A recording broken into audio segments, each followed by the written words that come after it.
Welcome back, ladies and gentlemen, to another episode of the Waterbreak. If you like the OG sports and culture show, which I know you do, this is just a little something to quench your thirst in the meantime, in between time, until we get the crew back together for another one.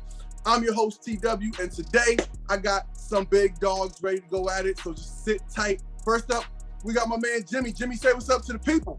What's going on, everybody? Let's get it done. Yeah. And going against Jimmy today is going to be the one, the only, the man with a plan. Ladies and gentlemen, Elijah, say what's up to the people. What's going on? It's Elijah from Indiana. All right. I see you got that heavy hardware on your shoulder. You going to defend that belt today? Hoping to. We'll see what happens.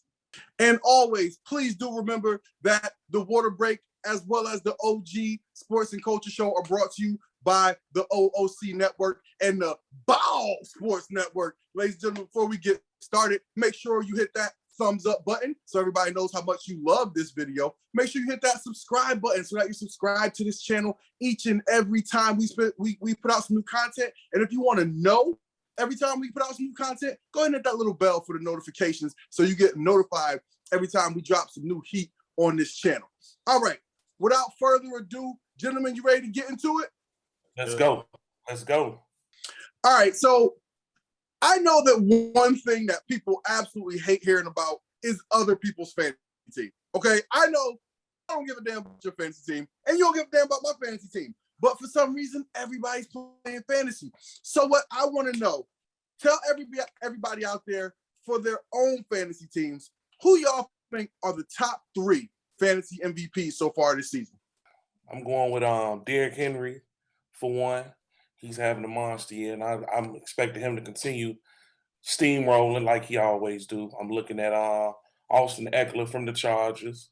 You know, he catching, receiving, doing his thing. I'm expecting that to keep going, especially with Herbert, the quarterback. And I'm looking at Cooper Kupp. Cooper Kupp is here with Matt Stafford. So he's like my horse as MVP. Those are my 3. Those are my 3 right there. All right, Elijah, what you got? Who's your top 3 fantasy MVP candidates so far this season? First one I'm going to go with is Derrick Henry. I completely agree. I mean, the man's tearing up the league. Arguably one of the best running backs in the league. He's going to keep doing his thing for the Titans. They're top in their division.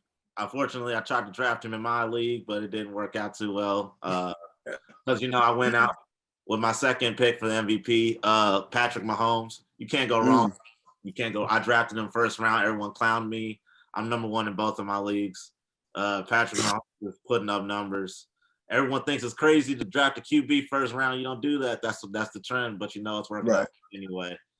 The last person I'm gonna go with Dak. I know that's crazy. That's crazy at 2 quarterbacks, but Dak is doing his thing for the Cowboys. And you're 100% right on that. You're 100% right on that because my wife actually has Dak on her team, and he's been balling. He's been throwing up 400 yards, 4 or 5 touchdowns a game. Dak has been cooking. You didn't know what to expect after that injury, so Dak is definitely impressing, and I'm gonna go with those 3. All right. So with that said, we know who your fantasy MVP is, but who's that person that maybe you didn't expect to do so good, but they are cooking? Who was your biggest fantasy surprise so far this season? I'm going to go with Mike Williams of the Chargers. The man out of nowhere is just putting up numbers. 20, he's averaging 20 fantasy points for me. I got him in both my leagues. Justin Herbert's just giving him the ball. And he's that target deep, too, and when they need him. He's not necessarily the go-to guy because, the Chargers are so talented. But, I mean, they're 4-1 definitely because of his contributions. I mean, they are giving him the ball. He's putting up the numbers for me. That's personally my surprise. It came out of nowhere. My surprise probably for me personally was Cooper Kupp because you had other receivers, the Stephon Diggs, Justin Jeffersons, A.J. Brown, you had a lot of these guys they was talking about, and Cooper Kupp has always been consistent, but he's putting up monster numbers this year. So for me, I'm going to go Cooper Kupp. Nice. All right, so for me, I actually had a fantasy surprise, and y'all might think this is a weird surprise, but my fantasy surprise is Josh Allen. Josh Allen, now you're like, oh, Josh Allen cooked last year. How can he be a surprise? Because I didn't believe him, okay? I didn't believe him. I thought it was an optical illusion. I thought it was some smoke and mirrors. I thought Stephon Diggs just, sprinkled a little crack on him or something and just made it just made it special. But Josh Allen has came out this year and he is returning to form. I mean, like, look, they dying to get that MVP trophy back in somebody's hands who just look a certain way. Okay, so Josh Allen probably gonna be the MVP this year if he keeps playing like that. And I'm not gonna lie, I was a little surprised. So for me, Josh Allen was my fantasy surprise this year. I could agree with that. I definitely can agree with that because I was in the same boat you was. I thought he was probably a one-hit wonder. Like, yeah, whatever. And thinking the media pumping him up for the same reason you said, you know what I'm saying? Because we done had so many brothers doing so good, so they trying to pump somebody else up. So, but he looked like the real deal to me now.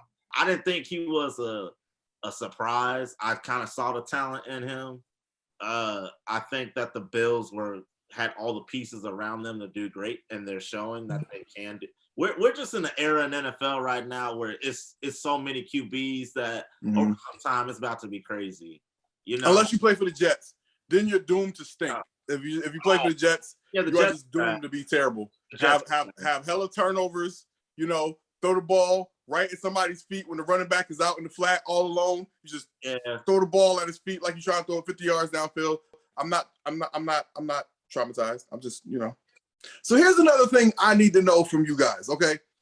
Who was your biggest fantasy disappointment this year? Because every year you have that person who's like, yo, if I could just get this player, I know they're going to cook. They're going to get me some points. I'm going to win my league. I'm going to get the championship belt. The whole deal. The player that you are banking on, but they have just gone flat and given you nothing. Who is that player for you? Who is your biggest fantasy disappointment so far this season?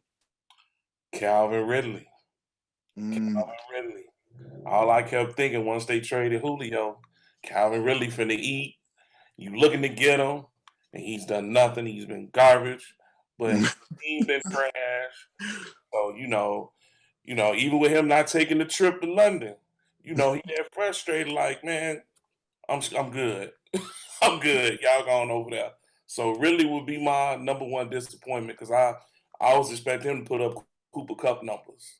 And he on the trading block. I'm going to put it like that. Oh, man. I'm going to go with Juju. I got two, actually. I couldn't decide because they're both trash. I'm going to go with Juju. The Steelers were once like last year, to be exact, were like, man, who's going to take down this team? You got Chase Claypool, you got Deontay Johnson, you got a squad that was literally destroying the league. Right. And Ben was the talk of the town. I mean, like, it just was crazy. And then they get to the playoffs and choke. So I'm thinking, they're going to redeem themselves. Like, they ain't going to go out like that. Like, Ben's on the sidelines crying. Like, my man is crying. And then Juju pats him on the back, says, we got it. Everybody else is ready to leave. So I drafted Juju in full confidence. He's trash. I dropped him. I don't want him. I didn't even look twice. I kept Chase Claypool.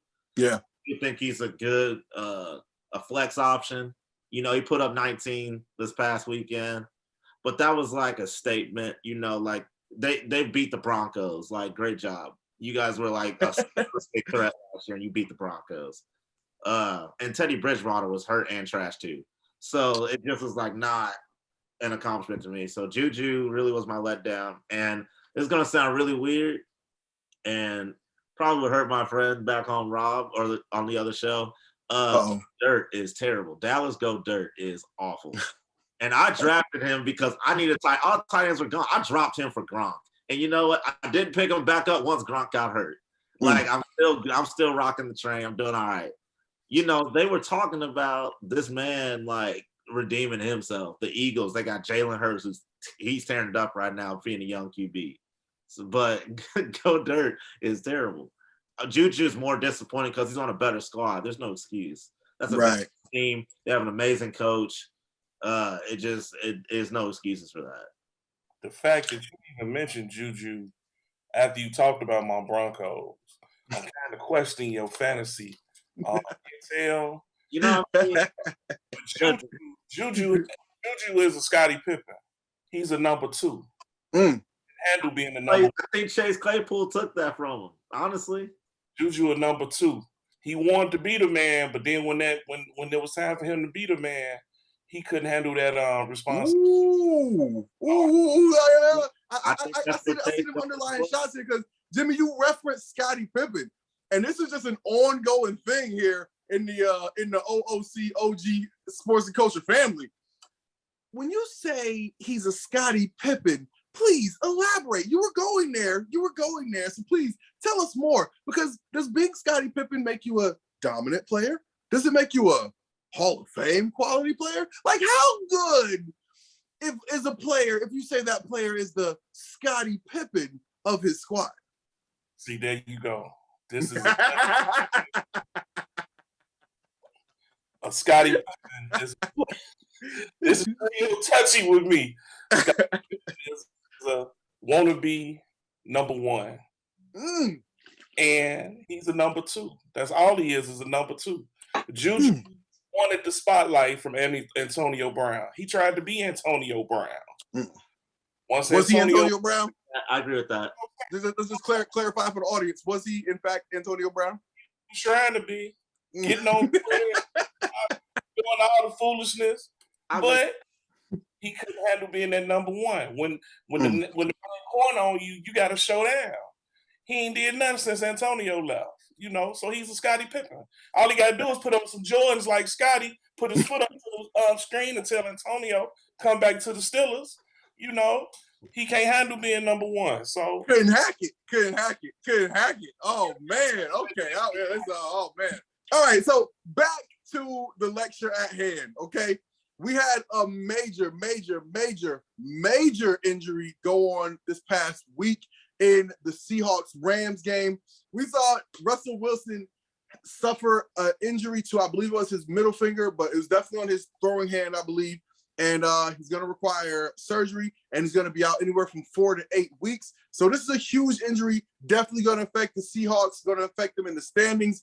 But my question, since we're talking about fantasy, is what effect is this going to have on the fantasy outlook for the Seahawks skill players? Between Metcalf and Lockett, you still got to put them as a flex option, but I wouldn't.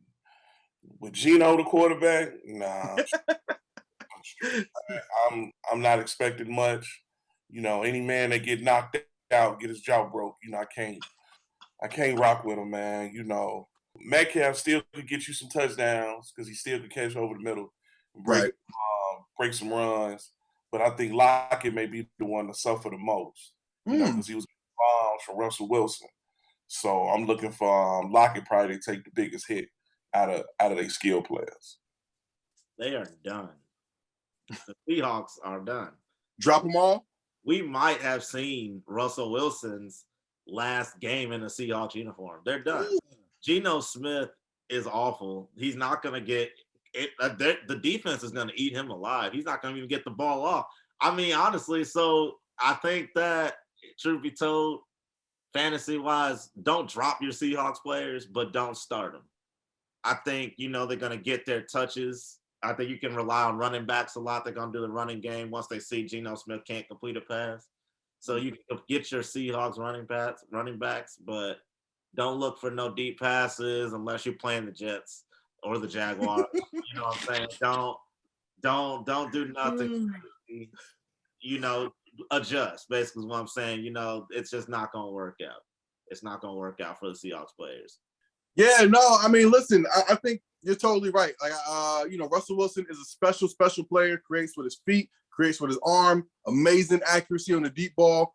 Tyler Lockett, I somehow end up with him on my fantasy team every year, and he's spotty. He's spotty, right? Like, but the spots are huge, right? It's like he'll get you nothing for 2 weeks and then 28 points. You know what I mean? Like, it's so I always like having Tyler Lockett as like a flex option.